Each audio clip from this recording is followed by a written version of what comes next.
Des choses de la bataille, on a parlé du hesed gratuit qu'on doit faire avec quelqu'un.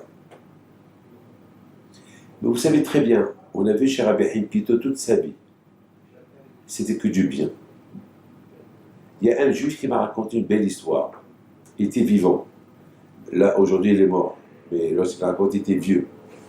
Il m'a dit que le vendredi, il allait avec mon grand-père Rabbi Pinto ramasser du manger et du distribuer aux pauvres. Et il m'a raconté, il m'a dit, il y avait une fois quelqu'un,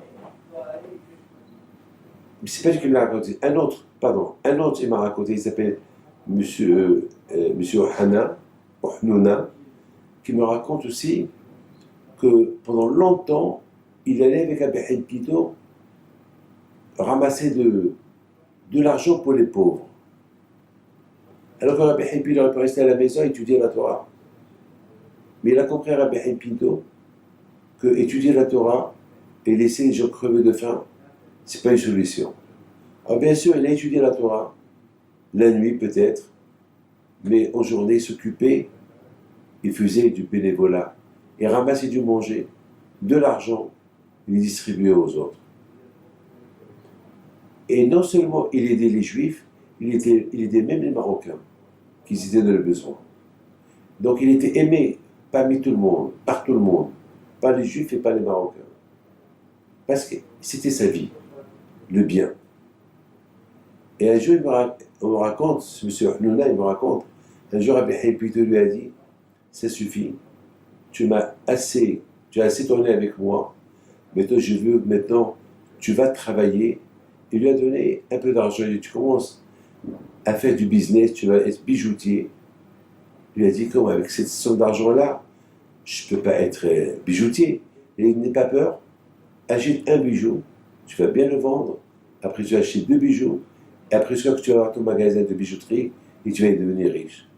Il me raconte, et je l'ai connu ce monsieur-là, je me rappelle quand j'étais jeune, il avait la bijouterie à Essaouira. Il est devenu riche. Par la bracha de Rabbi Pito. Olam Hesed Ibadi. Le monde y tient grâce au Hesed. Mais le Hesed, c'est pas rien qu'avec les autres. Hesed aussi avec vos enfants.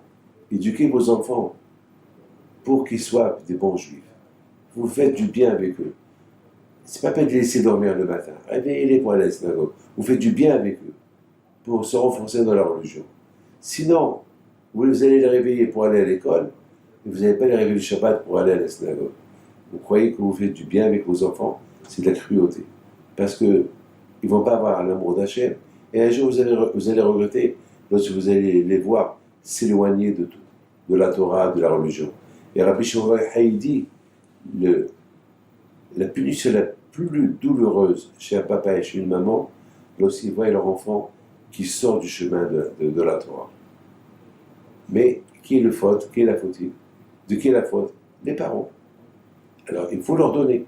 Faites du hesed avec eux, parce que c'est un hesed. C'est une bienfaisance qui est payante, spirituellement plus tard. Et le hesed aussi, c'est de savoir pardonner. Quelqu'un qui te fait du mal, tu le pardonnes. Parce que si tu ne le pardonnes pas, il va être puni. Et il a des enfants, il a une femme. Fais du hesed avec lui.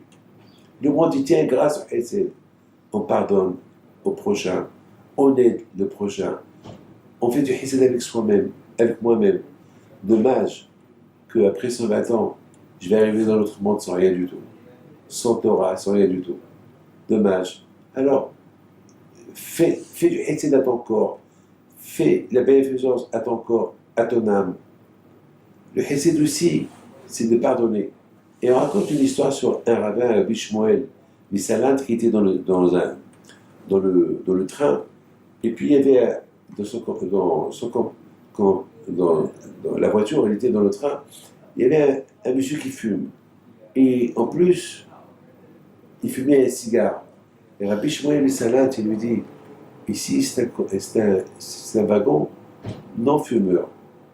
Alors, s'il te plaît, va ailleurs fumer. Il dit non, je reste là. Alors, Rabbi Shmuel Missalant, il ouvre un peu la fenêtre du wagon. Pas du wagon, de la voiture. Et le monsieur fait un j'ai froid. Et puis Shmuel Salat, il a souffert pendant des heures. Il arrive à Salant, il y avait un monde fou qui l'attendait. Le monsieur ne savait pas qui était dans le wagon avec lui. Il lui dit, mais qu'est-ce qu'ils font ces juifs-là? Il dit, je ne sais pas. Shmuel Salat, il descend. Tous les juifs, ils viennent vers lui. On lui embrasse la main, on chante, on le prend là où il devait aller. Et le juif là, qui a dérangé à Shmuel Salat des heures et des heures, il a eu peur, il a dit, oulala, il va m'insulter, je vais crever. Il va vers lui, il lui dit, pardon Rabbi, pardon Rabbi, pardon Rabbi, je ne sais pas qui tu étais. Il lui dit, bon, c'est pas grave, qu'est-ce que tu es venu faire dans cette ville? Il dit, ben, je suis venu dans cette ville-là pour passer un examen pour être shochet. Il dit, chez qui tu vas aller? Je lui ai dit, ben, chez tel et tel rabbin. Il a dit, viens chez moi à la maison, je te donne une lettre de recommandation, tu lui donnes de ma part. Ah bon? Oui. Il va chez lui, il lui donne une lettre de recommandation, il apprend au rabbin. Le rabbin, il a pris tout son temps, il lui a bien enseigné et il a réussi ses examens. Le monsieur il vient chez Rabbi Shmuel Salat, il lui dit, Rabbi, je comprends pas. Je t'ai fait du mal, tu me fais du bien. Et Rabbi Shmuel Salat lui dit, tu crois que c'était facile pour moi de te pardonner avec tout le mal que tu m'as fait? Le seul moyen pour que je te pardonne, comme tu m'as demandé, il fallait que je te fasse un bien. Comme ça, je vois que le bien que je vais te faire. Comme ça, j'oublie le mal. Ben, c'est pas possible. Lorsqu'on fait du bien à quelqu'un qui nous a fait du mal, on oublie. Et automatiquement, le mal se passe. Et bien, c'est ce que j'ai fait. Alors maintenant, je suis ton copain, je suis bien.